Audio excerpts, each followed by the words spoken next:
How's it going, everybody, and welcome back to 3 Agree Ministry. Today, we are going on episode 1 of kind of my journey back to faith. If you guys saw my first video, it was just a long, drawn-out version of what's kind of my personal story of what brought me to faith. In that video, I talked about the idea that logical reasoning for God and why I considered myself a deist instead of a full-blown atheist. So today we're going to discuss that topic specifically. I released a short about this. I'm going to add that short right here, right now. Logical proof for God's existence. Anything that exists is evidence of a creator. With logic, we know that nothing can ever be created by nothing. We know this. Something has always had to have created it or have caused something in which caused it to be created. But if we take a journey back in time far enough to the very first thing that ever existed, the question would be, what created it? And with logic, the only thing that could have created the first created thing would have had to have been outside of creation. It would have had to have been eternal because it itself could have never actually been created. Which means that the first created thing either had to have been created out of necessity or intelligence. Either way, even using reason and logic, you would have to assume that the very first thing ever created, the very first thing, had to have been created outside. As you can assume, I had some pretty fun comments on that video. So today, I just wanted to sit here one-on-one with y'all and kind of give you a wrap-up of that particular video. So the first thing I want to do is ask you guys to sit with me. I mean, just sit, me and you, across the screen, and let's just talk. What I want you to do is get rid of whatever religion you are. I know that sounds stupid, but whatever type of faith you have, let's forget about it right now. And let's pretend that let's pretend you're an atheist, or let's pretend you're an agnostic, or let's pretend you're just confused at what you actually believe. If you're one of those people like I was, this video is for you. This video is specifically to kind of just walk down the same rationale I had on why I believe the theory of a creator could be possible. One thing I do want to get across in this video, it's a theory. Now, again, I'm not going into Christianity in this video. I'm just going into the idea of God. And if we're being completely reasonable and logical, we would all know that God itself, to an agnostic or to an atheist, it's just another theory. Just like the Big Bang. It's called the Big Bang Theory, right? Or any other types of beginnings. And I just want to have a one-on-one. I want you to play the role of an agnostic or an atheist. And let's say that maybe you are an agnostic or atheist. And maybe this video can help you go through what I went through to come to the conclusion that God might exist and that there's only one God. So let's get into it. Okay, me and you, we're just friends, chilling outside, having a conversation. You know, these could be those high thoughts or whatever people like to call them. But these are those conversations that I literally had with my friends before I even had a belief in God. And so let's role play real quick. Me and you, I'm your best buddy. We're just chilling. We're both uncertain of what's going on, if there's a God or if there's not a God. What I would ask you is this. If you think about it, right? If we went back in time, science has proven that the universe had a beginning, okay? Anything that has a beginning had to have been created. If it wasn't created, it would not have a beginning. Can we agree on this? Yes? Okay. So if it has a beginning, and science can come through and prove that the universe has a beginning, that means that the universe itself had to have been created, or else it cannot be eternal because it had a beginning, right? Okay. If you think about it, if you go back in time far enough, I go back into my mom, a little graphic, go back into my mom. She goes back into her mom, back into her mom. Eventually, we will go back until we only have one female human woman, which would be kind of crazy to think about.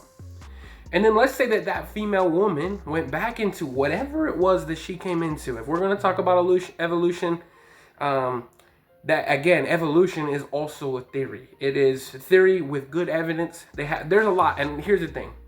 Evolution is not proof that God doesn't exist. Again, that's a personal belief of mine. Not everybody shares this belief, but this is just personal, and I want you guys to be personal with me. But let's go back in time. Let's say, the human goes into the ape goes back into the monkey back into the beaver, and the beaver back into the lizard, and the lizard back into the frog, and then the frog back into the fish, and then the fish back into the sponge, and then the sponge back into the bacteria. What this would logically conclude to, with an infinite reversal of time, is that there had to have been a living single cell organism at one point in time that had all of the genetic and DNA makeup to make every living thing that has ever existed in it already in existence. It didn't create its own new cells. It means that single cell would have had to have had all of the genetics that all of life that we can observe today was in that cell. Now, that sounds crazy, right? If you think God sounds crazy, tell me how that doesn't sound crazy. But let's give it, okay? Let's go back. That cell had to have gotten here somehow, right? So that means there was non-living single cell organisms that somehow blooped out a living cell, okay? Now, those non-living cells can go back in time forever, okay? We can go back to before the earth, right? The earth had a beginning, which means it had to have been created because the universe is older than the earth. The universe is older than the earth, meaning that the earth had a beginning, the universe existed before it. So let's go back in time even longer, right? The universe now, we know, has a beginning. About 14 trillion or whatever the number is. There's a number for you guys can look it up. Maybe I'll leave a reference in the comments so you guys can see that yourselves. But if you go back in time, eventually you just have our universe that existed. And then according to the Big Bang, at one point in time, and maybe even in the beginning of time, this tiny little thing that was our universe exploded from massive heat, and everything just started moving infinitely into every direction. What's crazy is scientists now today will tell you that there is a finite amount of force and energy that's drawing the expansion of the universe, and eventually it will run out. Which means that it had to have had a beginning. Scientifically, if you're at half a tank of gas, that means at one point you had a full tank of gas. So if you go back in time far enough, let's pretend that the universe goes back to before the Big Bang. And it existed as this teeny tiny thing. The whole universe existed as this teeny tiny thing. We know, using our brains, that that little tiny thing cannot exist unless there is an area in which it is able to exist. There has to be space outside of our universe. Now the question is what's outside of our universe? It's unstudyable. Can we agree with this? Because scientists have proved that there has to be space outside of our universe, but there's parts of our universe that we can't even observe and study, of course, but we do know that it's there. So let's just say, okay, well then what created the universe, right? Since the universe had a beginning, what created it, right? And then what happens is you get into this infinite regression of, okay, well what created the thing that created the universe? What created the thing that created the thing that created the universe? And what created that, and that, and that, and that? But science has proved that the fact that we exist as people, as anything exists, is proof that there cannot be infinite regression. Infinite regression is unscientific. I don't even think it has a word, so bear with me. But it's unscientific to say infinite regression. It's been proven impossible. Because that would mean that nothing ever actually began the first thing. It's just always been. So basically what a logical person would have to come to a conclusion is on that infinite regression, and who knows how many regressions it was, because we can't admit there was regression, right? But no matter how far back you go, at some point there had to have been a beginner. There has to be, you guys. I know you guys can say that this was debunked, but it has not been debunked. I saw your comments. This has not been debunked fully. There are theories. Again, God as an agnostic is a theory. So is your theory.